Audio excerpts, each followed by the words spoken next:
नमस्कार, मैं हूं संगीता सिंह और पंजाब केसरी नवोदय टाइम्स के डिजिटल प्लेटफॉर्म पर आपका स्वागत है। वित्त मंत्री निर्मला सीतारमण ने संसद में मोदी सरकार की ओर से केंद्रीय बजट पेश किया। उन्होंने 9वीं बार केंद्रीय बजट पेश किया है।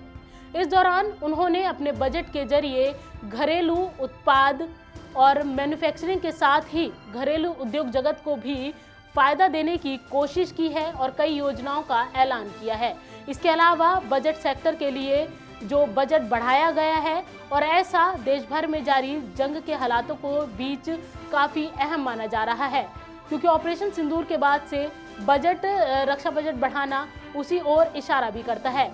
इसके अलावा इस बजट में जो उम्मीद थी शिक्षा और रोजगार को लेकर वो कहीं ना कहीं कम नजर आई और वो उस पर कुछ ज़्यादा जानकारी सामने नहीं आई है। वहीं जो घरेलू उत्पाद के जरिए कुछ चीज़ों को सस्ता करने की कोशिश की गई है और जो इम्पोर्ट है उसे भी सस्ता किया गया है और एक्साइज ड्यूटी, कस्टम ड्यूटी कई चीज़ों पर कम की गई है। अपनी इस रिपोर्ट के जरिए हम आपको बताते हैं कि इस बजट के जरिए सरकार की ओर से क्या चीज़ें सस्ती की जाएंगी और क्या महंगी हो सकती हैं। क्या सस्ता हुआ?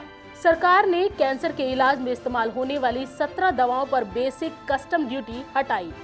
7 दुर्लभ बीमारियों के इलाज के लिए विदेश से मंगवाई जाने वाली दवाओं पर भी सरकार ने ड्यूटी हटा दी है। इलेक्ट्रिक व्हीकल, सोलर पैनल और ग्रीन एनर्जी उत्पाद से जुड़े कुछ उपकरणों पर भी ड्यूटी कम की गई है। माइक्रोवेव ओवन के कुछ जरूरी पुर्जों पर कस्टम ड्यूटी घटाई गई है।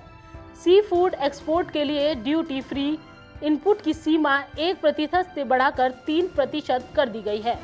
लेदर, सिंथेटिक जूते और टेक्सटाइल एक्सपोर्ट में भी ड्यूटी फ्री इनपुट और समय सीमा को बढ़ाया गया। न्यूक्लियर पावर प्रोजेक्ट्स के लिए आयात होने वाले उपकरणों पर 2035 तक कस्टम ड्यूटी नहीं लगेगी। इलेक्ट्रिक व्हीकल, सोलर और ग्रीन एनर्जी उत्पाद पर टैक्स कम किया गया। Lithium ion battery storage system से जुड़े कई इनपुट्स को कस्टम ड्यूटी से छूट। सोलर पैनल बनाने में इस्तेमाल होने वाले सोलर ग्लास के कच्चे माल, सोडियम एंटीमोटेन पर भी ड्यूटी हटाई। निजी इस्तेमाल के लिए विदेश से मंगाए जाने वाले सामान पर कस्टम ड्यूटी 20% से घटाकर 10% की, यानी विदेश से मंगाए जाने वाले इलेक्ट्रॉनिक्स या गिफ्ट आइटम अब पहले से सस्ते पड़ सकते हैं। विदेश यात्रा पैकेज पर लगने वाला TCS 5% और 20% से घटाकर बिना किसी न्यूनतम राशि सीमा के 2% किया। विदेश में पढ़ाई और इलाज के लिए भेजे जाने वाले पैसों पर 10 लाख रुपए से ज्यादा की रकम पर TCS अब 5% की जगह 2% लगेगा। ऐसे में आपको बताते हैं इस बजट के बाद क्या महंगा हुआ। शेयर बाजार में ट्रेडिंग करना पहले से कुछ महंगा हो जाएगा।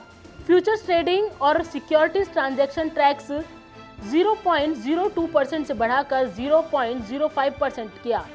ऑप्शंस प्रीमियम पर STT 0.1% से बढ़ाकर 0.15% और ऑप्शन एक्सरसाइज पर 0.125% से 0.15% किया। इससे फ्यूचर्स और ऑप्शन सेगमेंट में ट्रेडिंग करना महंगा होगा। कंपनियों के शेयर बायबैक पर प्रोमोटर्स के लिए टैक्स स्ट्रक्चर सख्त किया गया है। प्रोमोटर्स को कैपिटल गेन टैक्स के साथ अतिरिक्त टैक्स भी देना होगा।